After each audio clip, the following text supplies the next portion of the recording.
Welcome to Writer Pants on Fire, where authors talk about things that never happened to people who don't exist.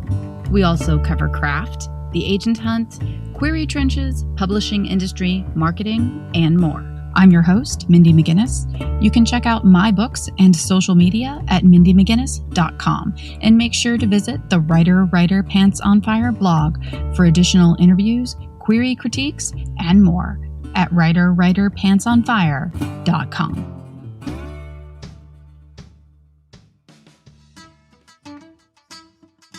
The average family produces over 3,000 photos and videos a year. But instead of enjoying them, they are a source of stress and anxiety because you lack the time to create photo books. Memory My Way helps the modern family rescue those memories from the cloud into beautiful high-end photo books. With a membership at Memory My Way, you can get organized and in control, back up the right way, and everyone is paired with a professional designer who custom creates each book for them, saving tons of your precious time. A monthly fee includes everything at memorymyway.com. With a plan in place, you won't put off getting your best moments into photo books again. Join now at memorymyway.com. Use the code WRITER to get $5 off your first month. So we're here with Landall Proctor, whose memoir, Headwinds, is about a attempt to ride around the perimeter of the United States, riding 10,000 miles in 100 days. So first of all, just tell me about that decision. What made you decide, hey, this is what I'm doing now? I talk about it a little bit in the forward of the book. I think an absolute objective answer to that question is I was in my early 20s and I was working a job that I was really unhappy in. My boss also happened to be a friend of mine. And so it made conversations about being unhappy with that job really, really sort of challenging. And I didn't have maybe the emotional maturity to have those difficult conversations. Mm-hmm. And so I was looking for an out, but in a way that didn't result in some sort of drag out, blowout conversation where we left mad at each other. A friend of mine mentioned that in college, he rode his bike. He went to college in Chicago and his family had a house on the coast of Maine. And he convinced his girlfriend at the time that they should ride there instead of driving or flying. So they did. And the story was just filled with mishaps and hilarity and all sorts of things, and ended with his trip. His girlfriend literally got to their family's house and said, "This relationship's over. Take me to the airport." It was just such a great story that it sort of planted a seed in my head that I thought I would like to ride my bike across the country. And it sort of connected the dots with oh, well, my boss won't get mad at me if I'm quitting because I want to go on this epic adventure. It was not something that I had sort of in the back of my mind for years and had planned and was prepared for. As readers would find out, I was very ill prepared for the trip from a logistics standpoint, pretty much from the start. These stars aligned in a way that just made me think sure, why not? I can do that. Yeah, the early 20s is the time to do something like that. It's when you feel invincible and also you're an adult now. I remember my early 20s. I got married in my early 20s. Yeah. So I graduated from college with a religious studies degree with no interest in doing anything related to religion. And in 2006, we weren't at the height of the job crash, I guess, as we sort of historically look on it now. But it wasn't exactly a plentiful job market to roll into with sort of a non-applicable degree to sustaining employment. So I'd moved back in with my parents. I was living at home at the time.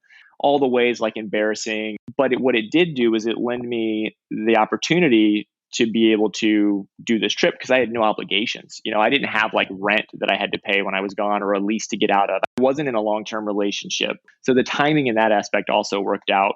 Well, as someone that also has a degree in religious studies, Nice. I can back you up on that real hard. I graduated from college with a degree in English literature and a degree in religious studies. No desire to teach. Yeah.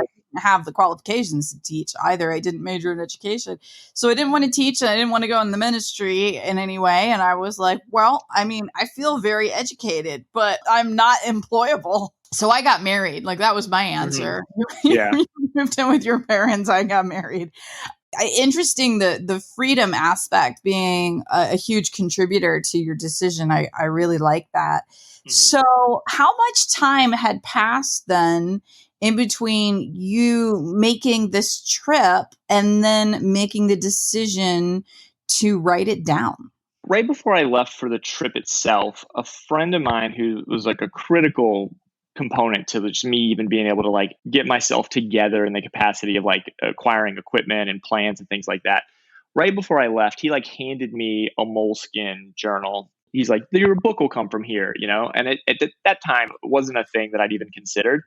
But I did. I journaled every night, just would write down the things that had happened, whatever funny interactions, stories, whatever like came to mind at the end of each day. And when I got back from the trip, I opened up that journal and I read through it and I sat down and I would start writing and would almost immediately stop for all the reasons someone starts and stops writing a book. You know, I would overthink like what kind of book it was supposed to be. I remember very distinctly at the time when I was planning for the trip, I was just desperate because I didn't have a big, like I said, a lot of experience in terms of doing these types of things.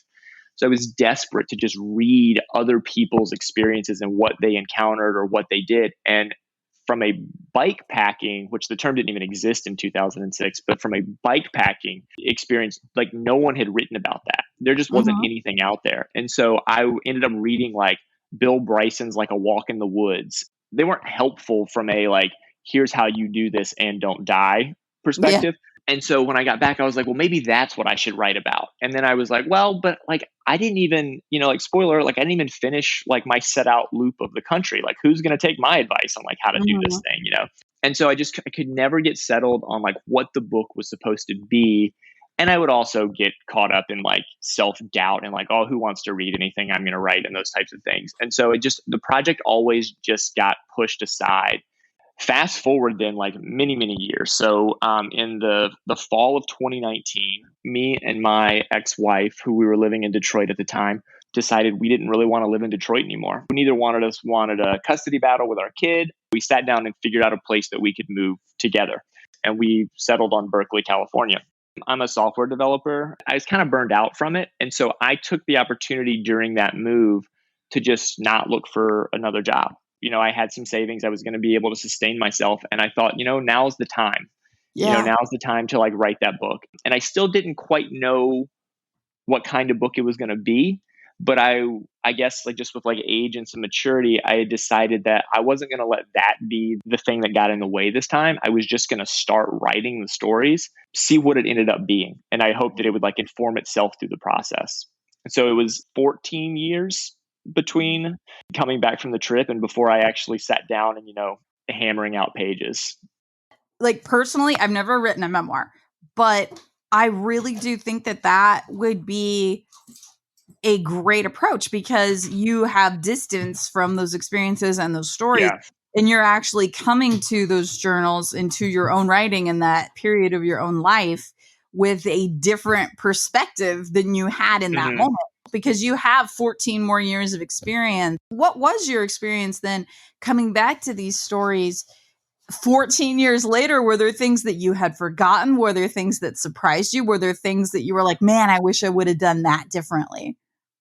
Oh, I mean, without the journal, there's no way I would have been able to write even remotely half these stories. There are things that like reading the journal, I was surprised at how vividly details of conversations would like come back to me, where without that journal, I had completely forgotten the person I'd had that conversation with like existed on the planet. It was really amazing how brain works in that capacity, right? I think you're exactly right. The space between and allowing for my own worldview to develop further and create a little bit more of a nuanced realization of how different people see the world, I think allowed me to like write some of the interactions and stories from the book in a way that if I had done it in 2006, I would have still been like amped up on the rage of them putting me in an awkward position to talk about.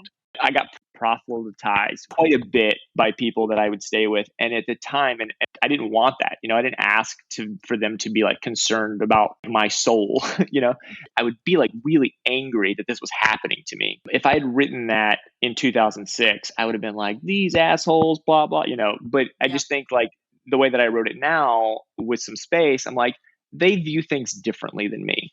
I didn't appreciate what they were doing and I still like didn't like it. They were doing what they thought was like the thing. And so I tried in those cases to leave some space for whoever's reading it to determine their own sort of like take on those situations, right? Maybe they side with the people who wanted to save my soul for Jesus, or maybe they side with me, the kid who just like wanted to drink some coffee and get back on the road.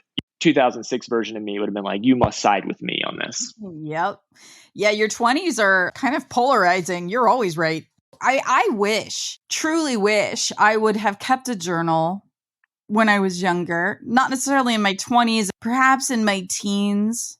Not that I did anything amazing then either, but what's astonishing to me, you're right. The brain is not quite the functioning machine that we believe it is. And I have done so much reading. I read a lot of nonfiction. And I've done some reading about how medical science doesn't necessarily understand how our brains even really work. And memory, especially, is something I've read a lot about. It's a malleable thing. It's just like ballots, like they'll just drop stuff we don't need and aren't using. And I will have conversations with people from high school or people from college that will be like, yeah, then this happened and you did this and it was so cool, this thing that you did, or so funny. And I'm like, I have no idea what you're talking about. Like, I don't remember being there. Was I drunk? What are you? That was not me. Like, are you sure that was me? I have no recollection of this. And they're like, no, dude, like that was the thing. You were there. Man, that sounds interesting. I don't remember. Yeah. And funnily enough, I even have experiences where my dad, if I'll talk about something that he has that reaction to, where he's like, yeah, I don't remember that at all. And he'll be like, you drink that. Like, that's just his, that's his dismissive. He's like, no, that was a dream. I don't know what you're talking about. Yeah, you dreamt right. And so sometimes I'll even have moments where I'm like, wait a minute. Am I making this up? Like, did I dream that? Did that really happen? Or has my author's brain created this narrative around this thing that is not reality? Like, that is not what happened. So many people I know journal, and I admire them for that. I personally, my therapist has been like many times, you should journal. I've never written a word just because so much of my life is words. I do freelance editing. I write, do the podcast and the blog. And it's like, words are work for me. So I think your story is definitely a notch in the belt for people that journal. The Mommy Mood Podcast, where we discuss everything from crazy kid stories to husbands to that TV show that is just so annoying, but our kids love it. The Mommy Mood was created as a community for moms to come together and discuss everything momly. This includes activities and suggestions with children, as well as away from our kids, like drinking a new wine every week that we recommend to our podcast listeners. We incorporate polls, shout-outs, and amazing mom guests on the show in order to include our community of listeners. Taking part in our journey is easy. The Mommy Mood Facebook page is a great way to follow along and join the community. Check out the Mommy Mood Podcast. I want to talk a little bit about something. You had written a guest post on my blog for me. And one of the things that you talked about specifically was one of the first roadblocks. And for me, I think, and for many other people who were to consider writing a memoir, is, who the hell cares? What is the audience for this? Exposing yourself, first of all, to assuming that anybody is going to care about your story, but then also the question of how vulnerable am I going to make myself in this? How honest am I going to be? How revealing am I going to be? And you already said you didn't actually achieve your goal. And yet you still are, writing this book and sharing these stories. So, talk to me a little bit about that just Yeah. initial, what the hell is even the point here? And will anyone Yeah. care, number one? And number two, how much of my true self and true experience am I going to share? Yeah, so I think there's actually sort of like two answers to that question. The first is didn't finish the loop piece because Mm-hmm. I struggled with that quite a bit, like even after the trip. And obviously, I talk about it in the book itself. But the trip, as it was set out, was a totally arbitrary goal. The way that I came to trying to do an entire loop was really like random node on my thought path, where I had read an article years previous about a motorcycle trip where like the Honda Goldwing, those big like touring motorcycles. Yes. They when the new version was coming out, they had set up these four different guys to each ride up essentially to the four corners of the US. So one guy would ride from like Key West to some point in Maine, and then he would hand it off to another guy. And then that guy rode it from Maine to Seattle, and then he handed it off to another guy and that guy. And so they connected the four corners of the US that way.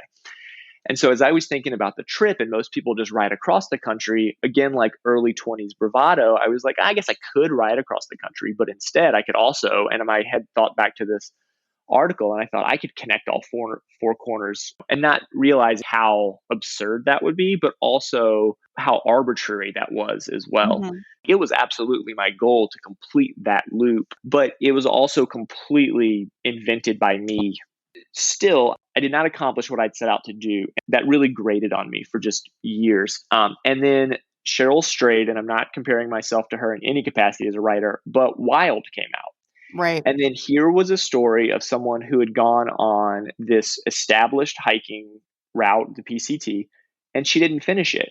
But yet she wrote a book about it. And clearly, like the parallels between our stories end there. Like we don't Right. have a lot of like Right. other things in common. She didn't finish the entire Pacific Crest Trail. So in the back of my head, I was like, I haven't heard a single person say like, oh, this is a good story, but what about the Washington portion of the trip that she didn't do?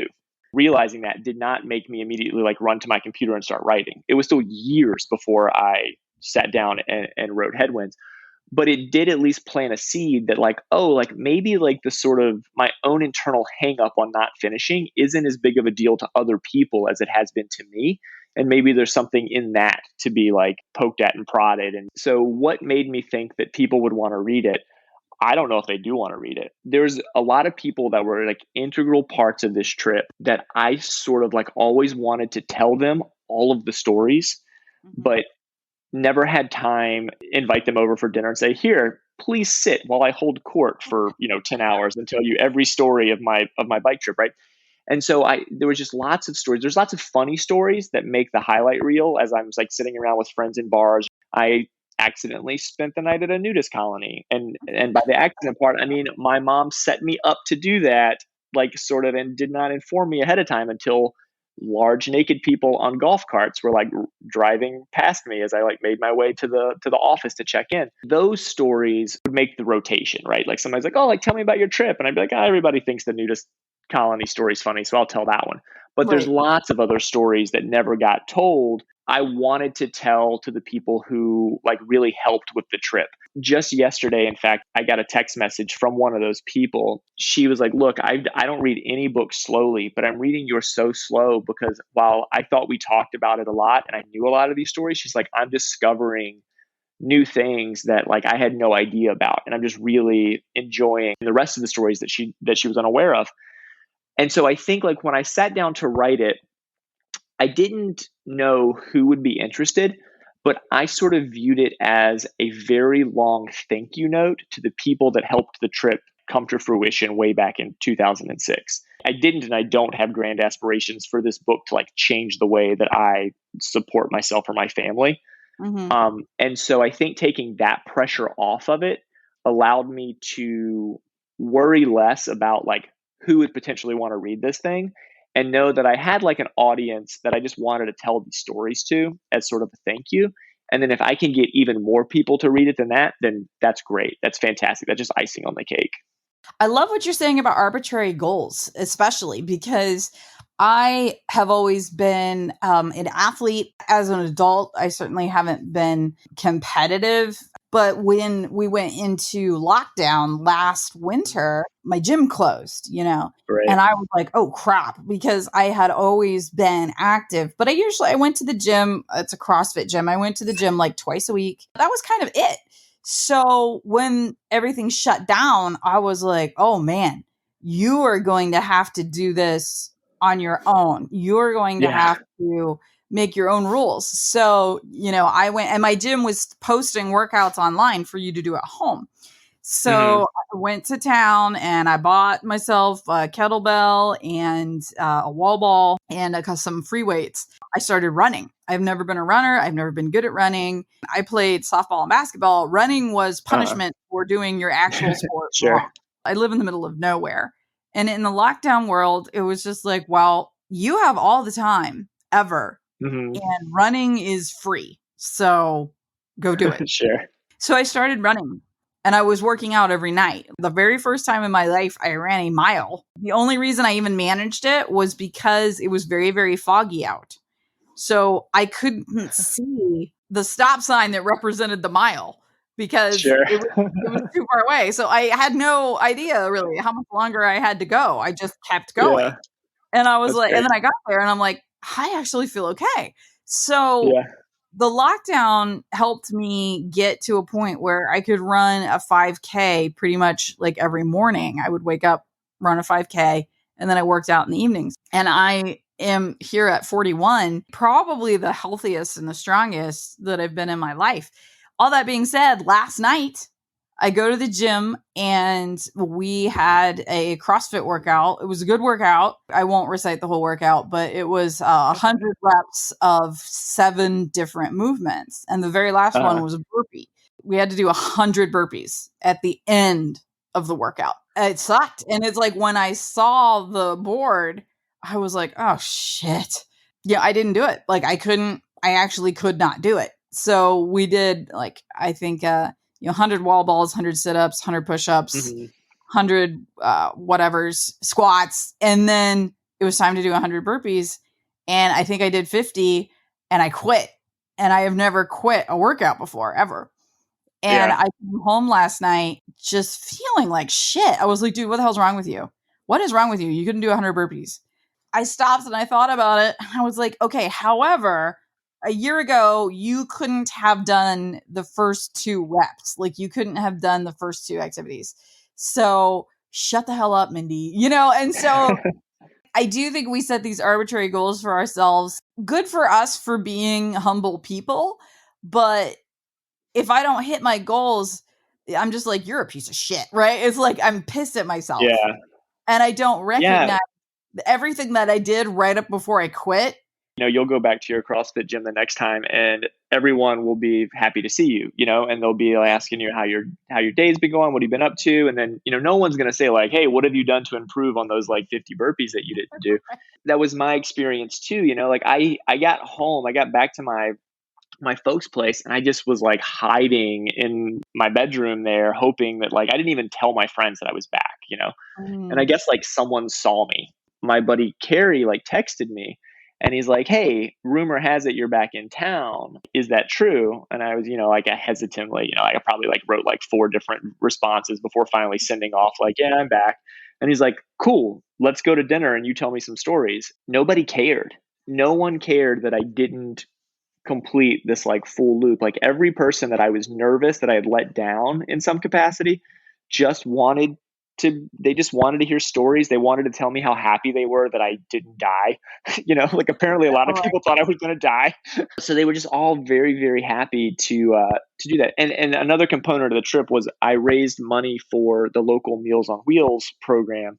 I wrote a check for a little over $5,000 to them for the trip, which felt really nice. And so I went in called them and was like, hey, I'm back. I'd love to like give you guys the check. And they're like, oh yeah, come on in for lunch one day. And they had set up like a full, like all their volunteers and staff and everything were just like in this like room. And it was all people who like I had never seen before, because I'd only really been in contact with like a few folks from the organization. Who are all these people and why do they care? They wanted to hear stories. It was all very like emotionally overwhelming.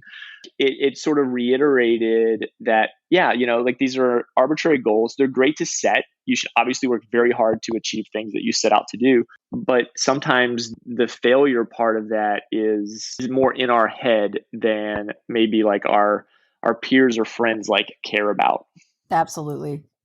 Absolutely. I have a lifting partner. We don't work out that often together because he's a dude. We usually pair off girls, guys, guys. But if there's an uneven amount, he and I will work together. He lifts more than I do, but we lift at about the same rate of speed. Like some people really fly through workouts. I think more about my form and like trying to do things right. But also it's like, I'll stop. I got to stop. I got to take a drink of water. I got to wipe my forehead. I got to blow my nose. He and I work at it about the same rate. It wasn't a partner workout last night. We weren't paired up, but he was already done. So he was giving me a hard time because that's just what we do. We just give each other shit. That's Sure. part of the gym Right. relationship. Yeah. He was like counting my reps, partially to screw with me, but partially also to like encourage me to keep going.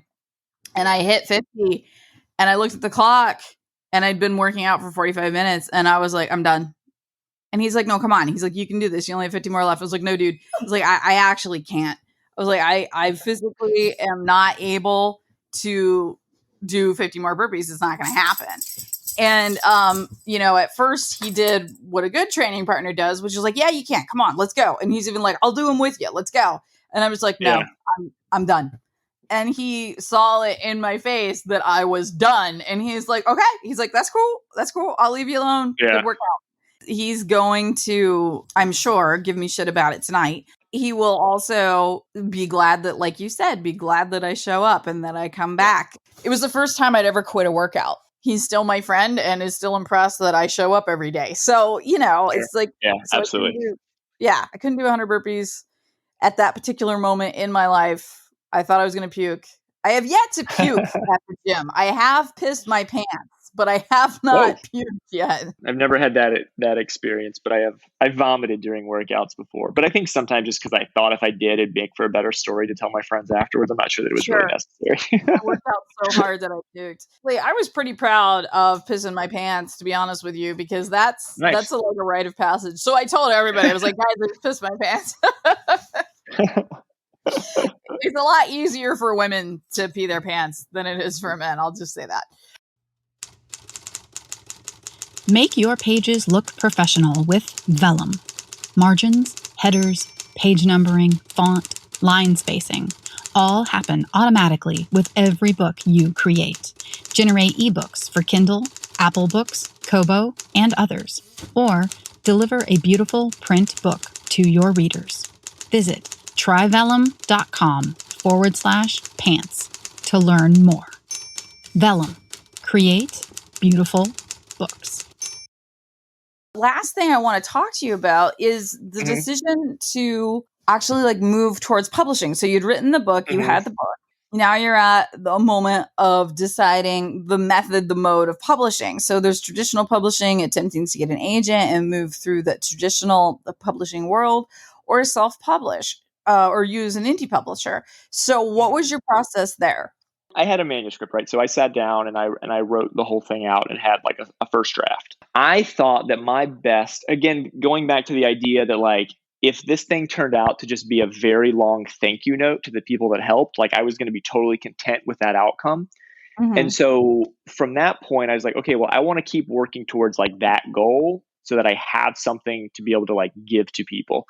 So I hired an editor. So then it became, instead of the writing process, then it was going through it, editing. And we went through it 4 times. We made a lot of decisions on what stories should stay and go. The first version, the rough draft, the first one that she started with was 730 pages. The current published version in 6x9 paperback is 334 pages. So quite a bit of stories got cut for a variety of of reasons, To get to the crux of your question, I felt that my best chance, if I was going to have a publisher have any interest in this, was to present them with as close to a polished version as possible. And so we got to the point where we were happy with where we were at. I wrote up a couple proposals. I figured sending it to large publishing houses was not going to result in anything, just because complete unknown entity, So I thought maybe some small publishers that specialized in outdoor adventure or memoirs and things like that would be open to the idea of the project. Sent them off, and then it became like that waiting game, and Yeah. I had no confidence that I was going to get a positive response back from any of these publishers that they wanted it, but not from a like, I don't think this is good enough, but from a like, you don't know who I am. I'm sure that you're waiting through hundreds of these proposals at any given time. I just decided that I was tired of kind of waiting to see it like in print. Since the last time I had looked into self-publishing, like the whole world seems to have changed, right? You don't have to order 1,000 copies of your own book and store them in your living room and try to peddle them through your own website anymore, right? So I just used Amazon KDP, and so I don't have any of those like overhead costs. And so, I wasn't going to have to shell out thousands of dollars of my own money to get the printing per unit cost down to something stomachable. I just decided, you know what? This is the way that I can see this thing in print, and I can start sending out some of these as thank you notes. So that's what I did. It just sort of like met the needs, and the central like goal of this project was to like get it out there and not necessarily, like I said, I don't think that this is going to change the way that I'm supporting my family. And so waiting on a publisher, I felt like I had been working on it long enough, and I wanted to see it live. So I just made that decision to go ahead and go the self-publishing route. Yeah, and that is true of so many people that I talk to that have self-published. And I totally understand that urge. I write under a pen name as well with some friends, and all of it is self-published stuff. And most of it in my world, I write very dark, very gritty, and realistic fiction. Everything that I write is pretty rough around the edges, but I have ideas that are fun or silly or just, kind of off the wall and bonkers. And I can't really ever print those under my real name because it would skew my brand so badly. And it's something that I've talked with my agent about, especially a book that I wrote, one of the very first books I ever finished. And she was just like, yeah, it's great and it's fun, but it goes against your brand so hard that a publisher is going to have a hard time marketing this. And I was like, yeah, I get it. That makes sense. But it's a book that I care about. I don't know. I mean, again, it's not going to change the world. It's silly. It's a fun beach read. That's not what I write. But I did write it. I can write that. And I enjoy writing it. So eventually here, hopefully this year, I'm going to be self-publishing that under my pen name because it's fun. I like writing it. It doesn't have the depth and the smack in the face that my writing that's under my real name does, and that's fine. It still has value, it still has worth, and I have fun making it. So my opinion, much like the self-publishing world has changed, how I feel about and view self-publishing has changed very much in the past 10 years. I should say, like maybe as a caveat, if someone from some, publishing house is listening to this and they want to buy my book, like I'm open to negotiation, right? Of course. I'm happy to have that conversation. At the time, it felt like, I wrote every day during that break between jobs to get all the words down and get the story out. And then I just felt this sort of like this wave of anxiety over like the waiting period that was inevitable with trying to, to shop it properly and stuff. And I was just like, man, I don't know if I have that in me. I want to hold it, Yes. I mean, we call it a book baby, but it is very much like having a baby. Is you grow it for 9 months. It's in there. People, you can kind of interact with it, but you haven't held it. You want to hold it. You want to be like, man, here's this thing that I made, right? And like I said, my opinions about self-publishing have changed because the industry itself has changed dramatically. Right.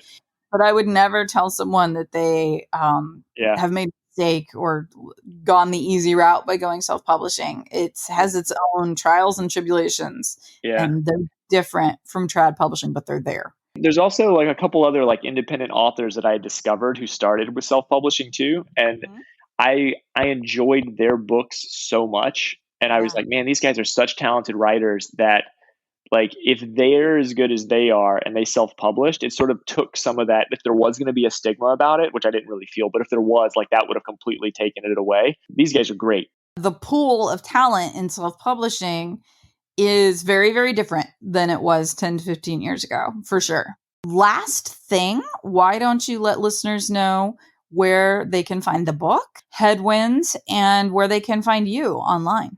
LandallProctor.com. It's my little space on the internet. There's a link to Headwinds there where you can get more information. There's a link to so it's available on Amazon readily in either Kindle or paperback. If you happen to live in Berkeley, California, and you want to buy from a local bookstore, Books Inc. on Shattuck Avenue is carrying it, which is really cool.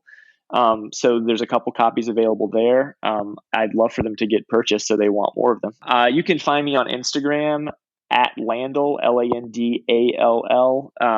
Basically, like with a name like Landall, I don't have to have interesting social media handles. So Instagram is Landall. I'm on Facebook as well. I'm pretty easy to find. Writer, Pants on Fire is produced by Mindy McGinnis. Music by Jack Corbel. Don't forget to check out the blog for additional interviews, writing advice, and publication tips at writerpantsonfire.com. If the blog or podcast have been helpful to you, or if you just enjoy listening, please consider donating. Visit writerpantsonfire.com and click Support the Blog and Podcast in the sidebar.